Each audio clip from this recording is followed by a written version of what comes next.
And then here's two fans that I have side by side currently of one another.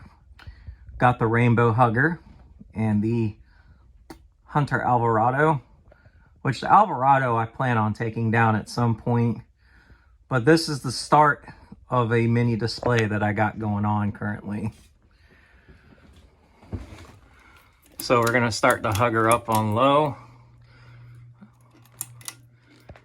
And then we're gonna start the Alvarado back up. Which I may change that to its medium setting. So yeah, there's the Alvarado and then the Rainbow Hugger, and then both in one shot together.